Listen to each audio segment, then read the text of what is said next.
In this incredible story that we find in 2 Kings, the 5th chapter, we see a non-Israelite that God is using for His glory and to teach many generations afterwards some lessons about humility, pride, gratitude, and selfishness. It's kind of the whole kit and caboodle all in one story. It's a very interesting story, and it's not typically told. Anyway, so we're going to tell it today. So I'm going to do that. So chapter 5 again, 2 Kings. There's about a character known as Naaman. Naaman was the second in command for Syria at that time, and he had just a little bit of a problem. And that problem was he was a leper. He had leprosy. But in Syria, they didn't put you in a leper colony like they did in Israel. So I guess he was in a good spot. And God worked through that. But he was so good at what he did that leprosy was kind of overshadowed by how much he's helped the king in the kingdom. And we find that he's a little bit full of himself too in this. So here we go. Now Naaman was commander of the army of the king of Aram, which is Syria. He was a great man in the sight of his master, and highly regarded because through him the Lord had given victory to Aram. He was a valiant soldier, but he had leprosy. Now bands of raiders from Aram had gone out and had taken captive of a young girl from Israel. And she served Naaman's wife. She said to her mistress, "If only my master would see the prophet who was in Samaria, he would cure him of his leprosy." Naaman went to his master and told him that the girl from Israel had said this to him. "By all means, go," the king of Aram replied. "I will send a letter to the king of Israel." So Naaman left, taking with him 10 talents of silver, 6,000 shekels of gold, and 10 sets of clothing. He traveled light. I'm sure that all the shekels were very, very light. The letter that he took to the king of Israel read, "With this letter I'm sending my servant Naaman to you, that you may cure him of his leprosy." Now you have to understand that these two kingdoms weren't exactly on friendly terms. They were a great enemy of Israel. And so the audacity of this king sending a letter that he wanted a favor from the other king of Israel is kind of incredible in itself. As soon as the king of Israel read the letter, he tore his robes and said, "Am I God? Can I kill and bring back to life? Why does this fellow send someone to me to be cured for his leprosy? See how he is trying to pick a quarrel with me?" So he immediately jumps to the wrong conclusions and basically is dissing this other king. When Elisha, the man of God, heard that the king of Israel had torn his robes, he sent him this message: "Why have you torn your robes? Has the man of God come to me, or have the man of God come to me, and he will know that there is a prophet in Israel." So Naaman went with his horses and chariots and stopped at the door of Elisha's house. Elisha sent a messenger to say to him, "Go wash yourself 7 times in the Jordan, and your flesh will be restored, and you will be cleansed." Now keep in mind, he's full of pride. He's a big shot in his country, and Elisha doesn't even come to the door.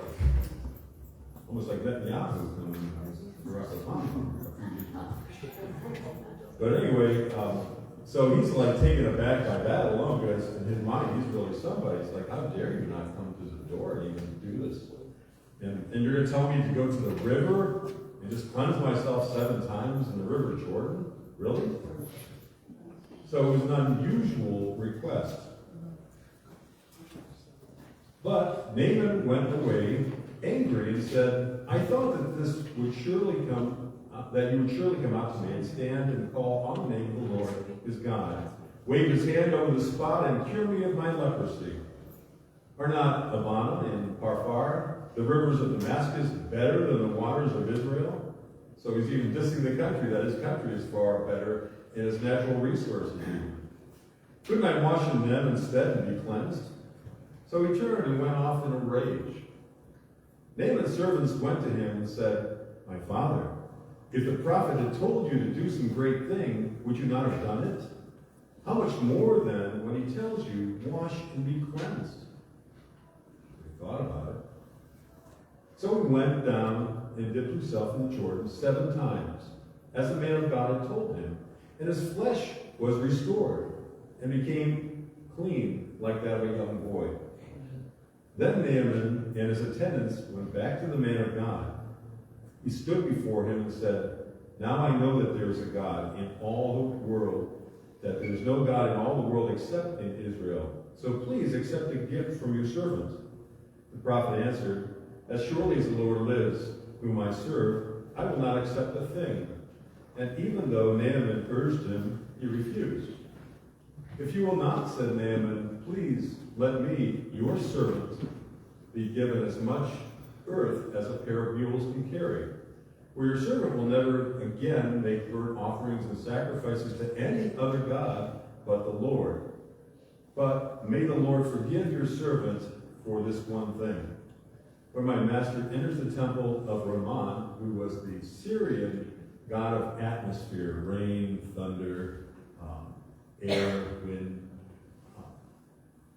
When he goes to that temple of Ramon to bow down, and he's leaning on my arm, he's referring to his king that he works for, and I have to bow there also. When I bow down in the temple of Ramon, may the Lord forgive your servant for this.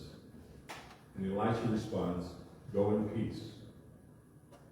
After Naaman had traveled some distance, Gehazi, the servant of Elisha, the man of God, said to himself, My master was too easy on Naaman, this Aramean, by not accepting from him what he brought. As surely as the Lord lives, I will run after him and get something from him. So Gehazi hurried after Naaman. When Naaman saw him running toward him, he got down from the chariot to meet him. Is everything all right? He asked. Everything's all right, Gehazi answered.